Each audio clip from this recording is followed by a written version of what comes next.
Waduh nih sekarang nih ya Ranikor dan juga Renata yang awalnya cuma terkena 2 pasal gara-gara si mulut Dimas yang buka suara atau memberikan kesaksian, akhirnya adik dan kakak ini sekarang ini sudah terkena pasal berlapis. Kan lebok sih ya. Ditambah lagi bukan cuma Dimas yang akhirnya buka suara, si Jack juga yang sampai saat ini nggak pernah buka suara tentang terkaitannya si Ranikor dan juga Renata ini teman-teman. Akhirnya dia juga buka suara. Dan secara otomatis nih para pemirsa, si Ranikor ini akhirnya yang awalnya cuma terkena pasal 2 ya, kasus pencemaran nama baik dan juga kasus pembunuhan, kini semakin ditambah dan semakin banyak. Waduh, kan lebok siap. Wah, udahlah, pokoknya bakal seru banget ya guys ya. Kenapa? Karena karma sudah mulai berlaku sama mereka semua.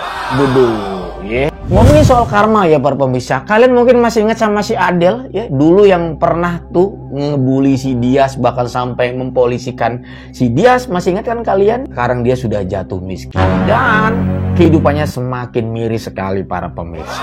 Dan itu secara tidak sengaja ditemukan oleh Dias pada saat mereka sedang dinner di sebuah tempat atau restoran yang paling terkenal di kota Jakarta.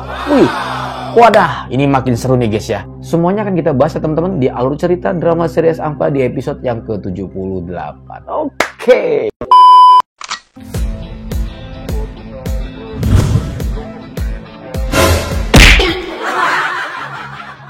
Assalamualaikum warahmatullahi wabarakatuh. Selamat datang lagi teman-teman. Apa kabar kalian semua? Semoga sehat selalu, panjang umur, banyak rezeki, dan selalu dimudahkan segala urusannya. Dan siapapun kalian yang nonton video ini, baik di luar negeri, di dalam negeri, bahkan di seluruh penjuru kota, doa saya yang terbaik buat kalian semuanya. Dan seperti biasa, mungkin ada teman-teman yang baru bergabung dengan channel ini. Yap, selamat datang dengan tayangan yang saya sudah persembahkan untuk kalian semua. Semoga bisa menghibur. Alright, kita akan membahas alur cerita dari drama series Amka di episode yang ke-78. Cerita ini semakin menarik para pemirsa. Kenapa? Karena kita tahu semua bahwa memang mereka sudah ditangkap di kantor kepolisian. Tetapi pada saat ini kita juga tahu semua bahwa pasal-pasal yang dikenakan pada mereka semua itu hanya sedikit. Ya, mungkin hanya beberapa kasus yang awalnya ya. Tapi makin kesini justru kasus mereka semakin berkembang dan akhirnya kejahatan mereka semakin banyak. Dan secara otomatis dong pasal-pasalnya semakin nambah yang akhirnya bisa menambah hukuman mereka semakin bertambah lama dan semakin bertambah panjang. Kan lebok ya. Lebok banget sih menurut gua. Kurang seru kayaknya kalau nggak lebok sih ya.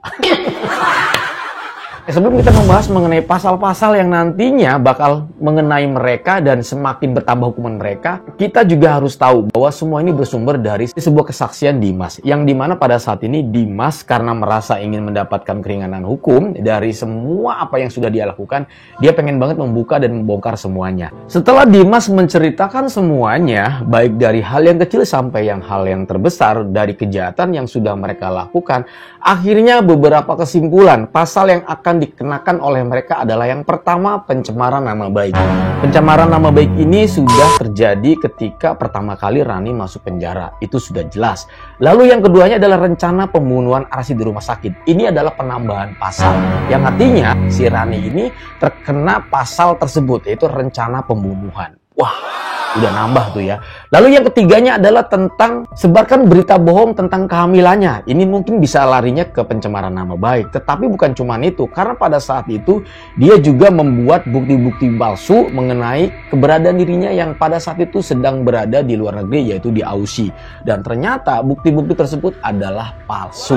Maka ini menjadi pasal baru buat si Ranikor yang membuat dia semakin lama di penjara. Wah. Apalagi si Dimas bercerita tentang pemutaran video yang tujuannya adalah untuk pencemaran nama baik. Itu juga semua bersumber dari Ranikor. Waduh, sudah berapa tuh? Akhirnya kita sudah menemukan 3 nih ya. Lalu yang berikutnya adalah teman-teman adalah tentang penculikan Dias. Nah, ini yang paling repot. Ini penculikan Dias ini kategori pasal yang keempat yang akan dikenakan oleh si Ranikor. Yang kemarin kan nggak ada, baru pencemaran nama baik aja.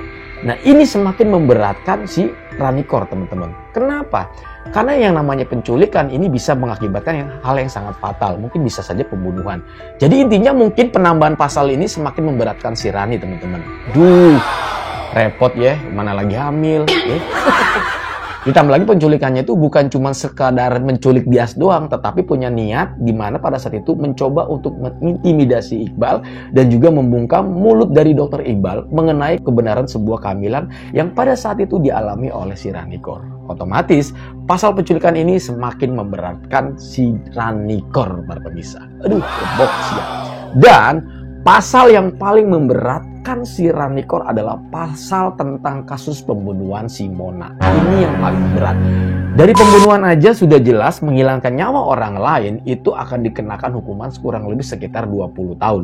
Bayangkan sama kalian kalau kita mundur ke belakang itu ada 1, 2, 3, sampai 4 pasal yang sudah dilapisi sebelum pasal pembunuhan. Yang artinya hukumannya akan ditambah dengan pasal-pasal yang lain yang dari awal kita sebutkan. Pencemaran nama baik, rencana pembunuhan, kemudian juga sebarkan berita bohong, pembuatan bukti palsu, lalu yang keempatnya juga penculikan dia. Itu aja udah kelihatan tuh. Itu durasi hukumannya lumayan lama. Dan yang endingnya itu yaitu yang paling ngeri. Itu tentang pembunuhan Mona. Menghilangkan nyawa orang lain. Ini berat banget. Berapa tahun coba? Pembunuhan aja 20 tahun guys. Lebok sih ya. Bukan cuma si Ranikor geng ya, si kakaknya ini yang awalnya sebetulnya cuma peduli karena memang kita tahu Renata pada saat ini keluarga satu-satunya yang saat ini dia sayangi dan dia punya hanyalah si Ranikor. Tetapi niat baiknya si Renata pada saat ini justru dia malah terlibat dengan kasus yang saat ini sudah melanda adiknya. Dan tidak tanggung-tanggung, memang si Renata ini tidak terkait dengan kasus pembunuhan. Tetapi ada beberapa pasal yang bisa mengaitkan dirinya yang mungkin saja bisa lumayan lama di dalam penjara. Yang pertama para pemirsa adalah pemutaran video di TPA. Yang secara tidak langsung ini mungkin bisa dibilang ya kategorinya adalah pencemaran nama baik. Dia terlibat.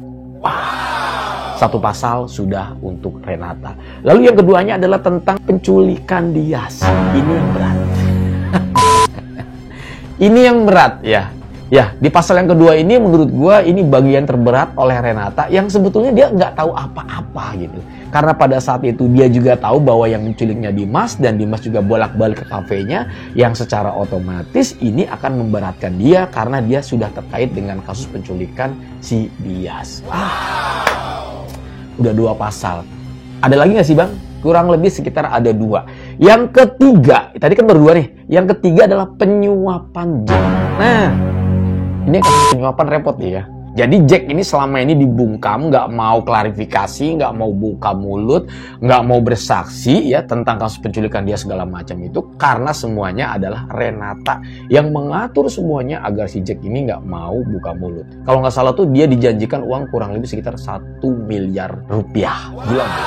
Renata rela cross-check uang sekitar 1 miliar rupiah hanya untuk membungkam si Jack agar dia tidak buka mulut dan juga menutupi semua kasus yang melanda adiknya. Repot kan? Udah 3 tuh pasalnya tuh ya.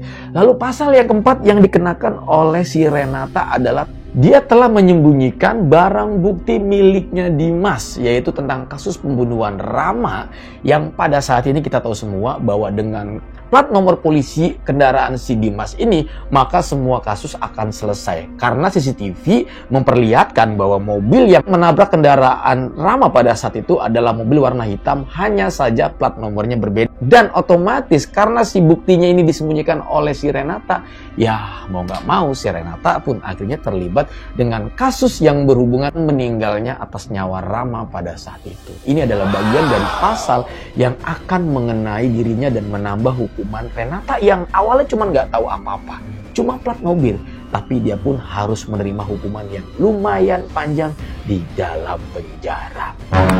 Aduh, sebetulnya sudah habis-habisan ya. Gimana caranya ngeluarin si Ranikor ya, si Renata ini. Kemudian juga sewa pengacara, udah ngeluarin duit banyak, tetapi ujung-ujungnya adiknya nggak dibebasin dari penjara, ya laporannya nggak dicabut, justru malah ikut terbawa dengan kasus ini.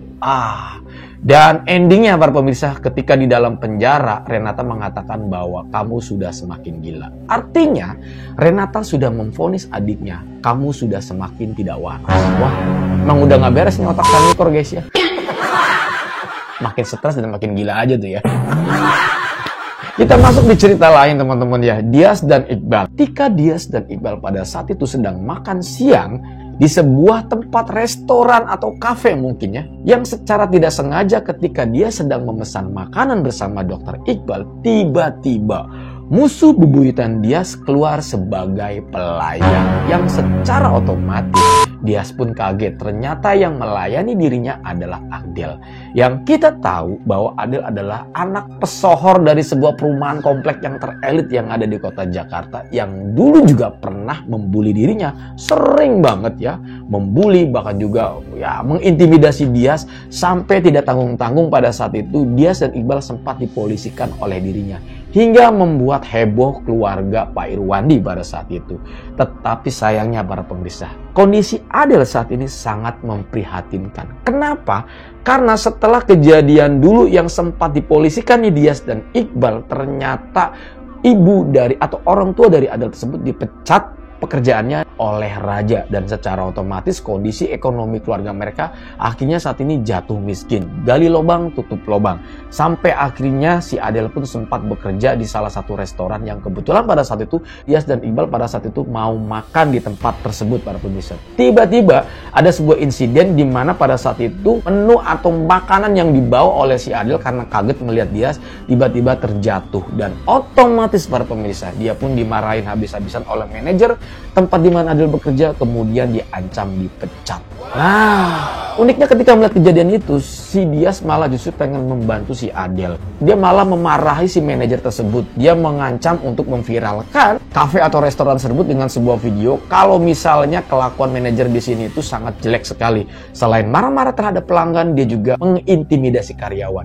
Mendengarkan hal itu, manajer pun tidak jadi mengecat si Adel. Seharusnya pada saat itu Adel berterima kasih, tetapi di luar ekspektasi, yang awalnya niat baik Dias mencoba menolong Adel, pada saat itu justru si Adel malah semakin murka, semakin benci terhadap si Dias. Kan belegu dia. Tapi ya sudahlah, roda semakin berputar. Yang dulu dia sombong karena kekayaan orang tuanya, kini dia jatuh miskin. Dia pun terpaksa harus malu dengan semua perilaku dan tindakannya sendiri. Dan garis besarnya, kita harus mengasih penghargaan kepada mereka, yaitu kata lebok syia. Oke guys, gitu aja. Terima kasih banyak buat kalian semuanya. Mohon maaf kalau banyak kata-kata salah. Saya undur diri pamit. Semoga ini bisa menghibur kalian. Assalamualaikum warahmatullahi wabarakatuh dan bye-bye.